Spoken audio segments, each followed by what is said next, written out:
Oh, thank goodness it's a short part. So last time on Final Fantasy, we went through the Sylph Cave and there were a whole lot of annoying enemies. This time, we have fewer annoying enemies. We also have a bit of plot right off the bat. So Rydia's been here before, because this, other than being devoured by Leviathan, is the only way to get to the Feymarch, or however you pronounce that, which is where Rydia grew up in like the 5 hours that she was missing. So, of course, very similar gimmick to the previous dungeon, except whereas you got poisoned by the swamp in that dungeon, you just get straight up damaged here. Of course, in previous Final Fantasy games there was a similar gimmick, except you just had to take the hits, but of course, the silver lining there was the fact that you didn't get hit by random encounters when you were walking over lava or magma or whatever it happened to be in those dungeons. Here though, even if you're walking over magma, you can still get attacked by enemies, so yep, there we go. Right on cue. So, back attack as well, that's not too good. And death, ugh. So, this is the Blood Eye. You probably recognize this enemy type if you've played other Final Fantasy games. They are a recurring enemy.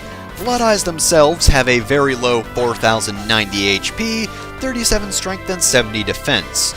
In addition to having the death spell, they also have Blood Feast, but they definitely don't use it in as annoying a manner as the bat enemies. Also, I mentioned before that 4000 HP is pretty low for them. That is partially because Cecil is now permanently berserked, and thus will do a vast majority of their health, or damage them for a vast majority of their health. There was really no good way to phrase that. Okay, anyway, not too bad a back attack. Again, the enemies in here are so much easier. I mean, the ones in the, well, I want to say the ones in the previous dungeon weren't so bad. Like, technically speaking, evil dreamers aren't difficult, they're just annoying. That being said, there were the trees that berserk themselves in Malboros, so there was definitely a bit of difficulty there. Here, though, it's all pretty easy. Like, here we've got, these are Belphegors, 3740 HP, 39 strength, 72 defense, and the spell Tornado, which of course is the one that has a chance to reduce you to low HP. They're really not difficult enemies, though. I would not worry about these guys at all, especially since, again, Cecil is perma-berserked, thanks to his sword, if I could speak correctly. Also, man, Rydia, you are not the best with accuracy. It is probably the whips. I don't think whips are too accurate. Which is fair because it does actually paralyze pretty often, so I guess that's a trade-off. I don't know, I don't use Rydia for attacking much anyway. Speaking of Rydia, though, I would like to bring up something very similar to Rosa's situation way earlier on in the game. Remember how, within the span of a single day, well, a single night really, Rosa learns that something had happened to Cecil and managed to travel to Kaipo within the night without, you know, running into the impossibility of that actually occurring or any enemies on the way. And the only thing that stopped her was disease. So yeah, Rydia, on the other hand, went through this passage on her own, and then somehow made it to the Dwarven Castle on her own. Even though that should technically be impossible without an airship, she still managed to walk through all of this magma and make it to us just in time to stop Golbez from finishing us off. That's really damn impressive. Like, both Rosa and Rydia are really good, just off-screen. I kinda want a separate tale just for them. Actually, no, that would be annoying to play. As the After Years shows, having certain parties that aren't really equipped for just regular RPG battling, kind of a bad idea. So anyway, we've got a Fell Knight, 4,390 HP, 39 strength, 73 defense, no spells because of course they're physical attackers, and Mini Satanas, with 5,910 HP, 0 strength, 0 defense, so they're pretty weak, right? Well, they do have the spell Confuse, which of course is bad because then it makes you attack yourself or your party members, so they rely on making you attack yourself rather than doing much damage themselves, because you saw that guy, right? That was a pretty pitiful attack. 495 damage to Edge, which I guess he's in the back, so maybe it's a bit of damage, but I don't know. Still not that good.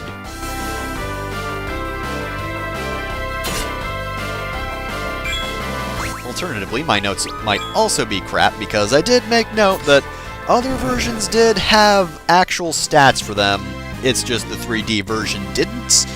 So I don't know, I think the Wiki's lying to me yet again. I'm on to you, Wiki.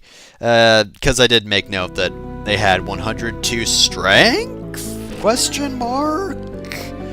The question mark was very important. I had to make note of that question mark, because it did seem to be consistently 102 attack. Still, though, they are very weak and they do no Confuse, so all in all, they're still not tough enemies, but the Wiki might not have been completely factual. Just throwing that out there, guys. I can't believe the internet doesn't always have 100% of the correct information. It's just a shame I can't figure out stuff like enemy stats on my own, because if I could, I would, but I can't see that stuff on my own, because quite frankly, it does seem like from time to time, my research, very limited as it might be, is not enough.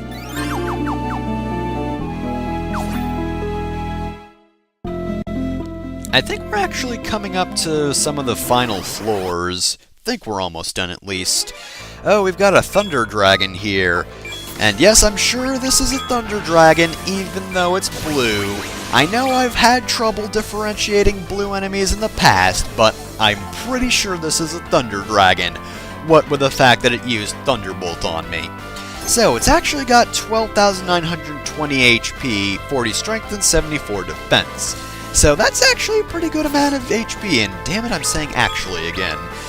Thankfully, of course, Cecil has his Berserk Sword, also known as the Avenger, which I keep forgetting the name of.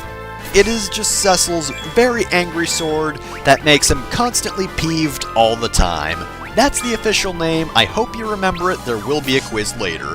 And we're done here, which is a bit of a shame, because I did want to heal up a little bit.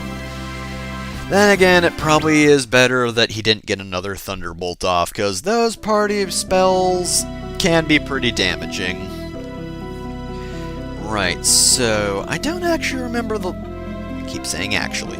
I don't remember the layout too well, but I'm pretty sure there are some secret passages hither and thither, and we have to look out for stuff like this, which is not too terribly useful. Though, to be fair... Ooh, Poison Axe! Never mind! Ooh, and a good sword for Edge. I don't think he has all of these just yet. Poison Axe, let's give that to you. Make you useful. And, oh, yep, he had the Moonring Blade, which does do some damage from the back row, but I don't care that much. I've already given him the back row thing. And Phoenix Down, not that useful, so yeah. Edge is already doing some damage from the back row, so I don't need to worry about that too much. So let's just increase his damage with normal-ass swords. And of course the Poison Axe will be very useful because, I mean, it's an axe that poisons. Why would I argue with that? Bestiary, of course, not too useful since we have Analyze. Let's see what we have over... Well, we have an enemy, apparently, and, oh, yep, these guys. So these are the enemies I was talking about in the previous dungeon, actually, that can remove your float ability. These guys are Arachnes. They've got 6,205 HP, 43 strength, 78 defense, and they have Earthquake, so that's completely ineffective. Wait, can't they send you to the ground? I'm pretty sure I remember them having an ability that, made you unfloat. At least I thought there was an enemy in this dungeon that did that. I'm pretty sure there is. so I might have just been misremembering these guys. These are the enemies that can't affect you at all if you do the dungeon correctly. So, yeah. Considering their big damage dealer is Earthquake, I don't think I have much to worry about here. Ooh. Actually, well, I mean, that was a critical, but that did do a fair amount of damage. Cecil's not going to take that, though. And Rydia keeps missing. And missing, and missing, and missing. Ah, well. Not like she's doing that much damage anyway. So, I don't think I have too much to worry about, even if I do miss a few shots. So, I'll just heal a few times, and... oh, that didn't finish her off.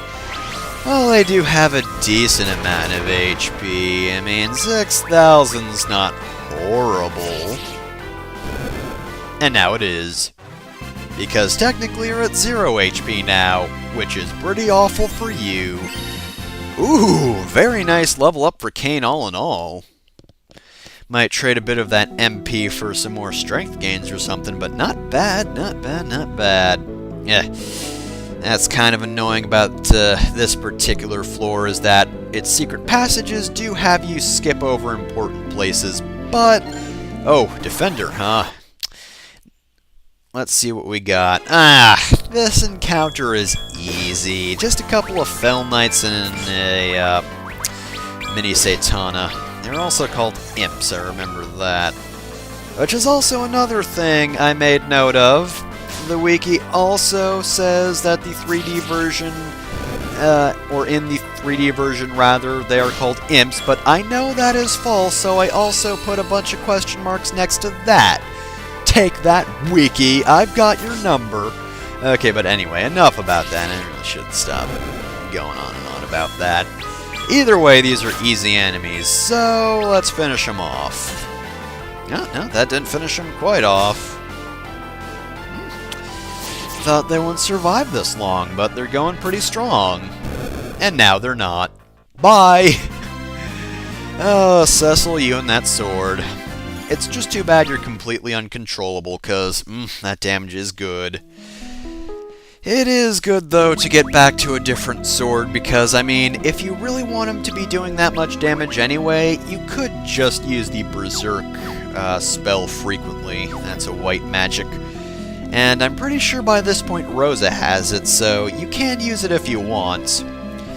Now, I think we're actually at the end. Yep, there's a portal, so next time on Final Fantasy IV, we're going to enter the Fey March through this portal right here. Welcome home, Rydia.